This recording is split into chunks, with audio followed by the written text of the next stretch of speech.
Pornstars are in the business of selling fantasy. How many people do you think died of AIDS inside the adult film industry, and nobody ever talked about it? The answer is more than you think.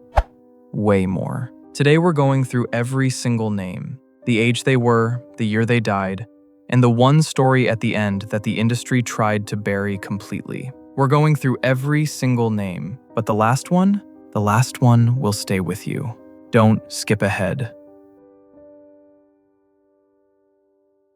Let's get into it. Wade Nichols died in 1985 at the age of only 38. J.W. King died in 1986 at the age of only 31. Bo Matthews died in 1986 at the age of only 29. Robert LaTourneau died in 1986 at the age of only 45. He had crossed over into mainstream Hollywood film, a face many Americans recognized, gone far too soon. Wynn Strickland died in 1986 at the age of only 41. Casey Donovan died in 1987 at the age of only 43. John Holmes died in 1988 at the age of only 43. One of the most famous names in the history of adult entertainment. His death made national headlines, and for millions of Americans, it was the first time the AIDS epidemic felt truly real. Eric Stryker died in 1988 at the age of only 33. Kyle Hazard died in 1988 at the age of only 39. Mark Stevens died in 1989 at the age of only 45. Chris Ladd died in 1990 at the age of only 30. Stephen Craig died in 1990 at the age of only 31. Tony Bravo died in 1990 at the age of only 31. Keith Anthony died in 1991 at the age of only 39. David Alan Reese, known on screen as Lance, died in 1991 at the age of only 28. Lee Ryder died in 1991 at the age of only 31. Al Parker died in 1992 at the age of only 40. Widely regarded as one of the most iconic figures in adult film history, his influence on the industry was enormous, and his loss was deeply felt. Jake Corbin died in 1992 at the age of only 29. Tim Kramer died in 1992 at the age of only 34. Clint Lochner died in 1993 at the age of only 50.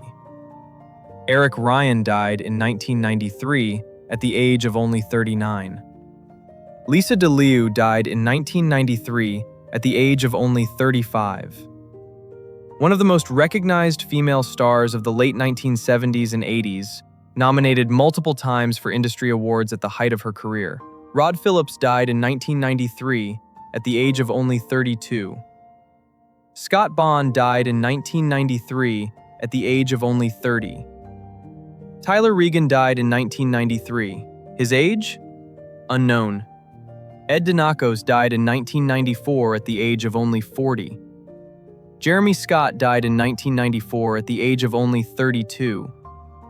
Morel DeKey died in 1994 at the age of only 35. Rick Summers died in 1994 at the age of only 35. Eric Stone died in 1996 at the age of only 37.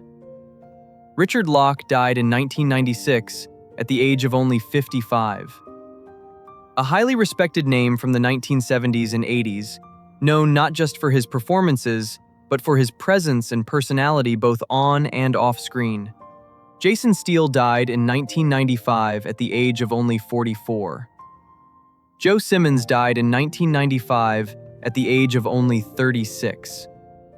John King died in 1995 at the age of only 32.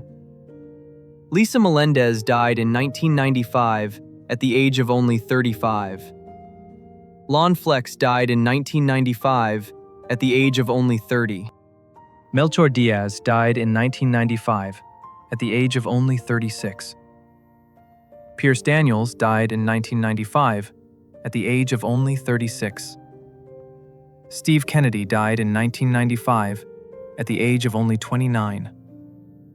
Wilbur James Weiss Jr., known on screen as Scorpio, died in 1998 at the age of only 46. Sparky O'Toole died in 1999 at the age of only 32. Brett Ford died in 2001 at the age of only 31.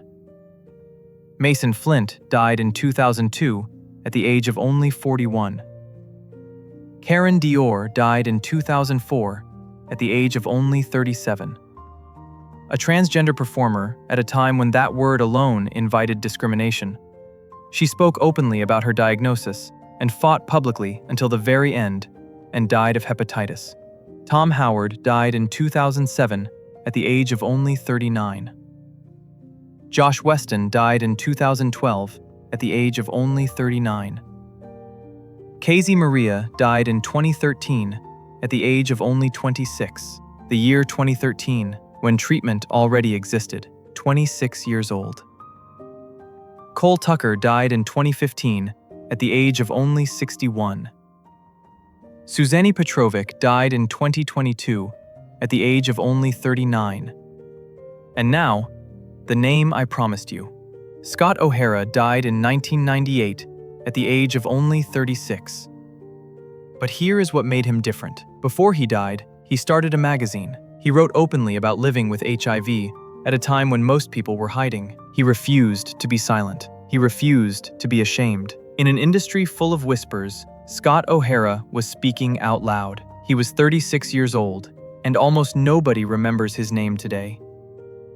These weren't just names. These were real people, with real lives, real families, and real futures, taken too soon by an epidemic the world was too slow to take seriously. If this video made you think, or made you feel something, share it.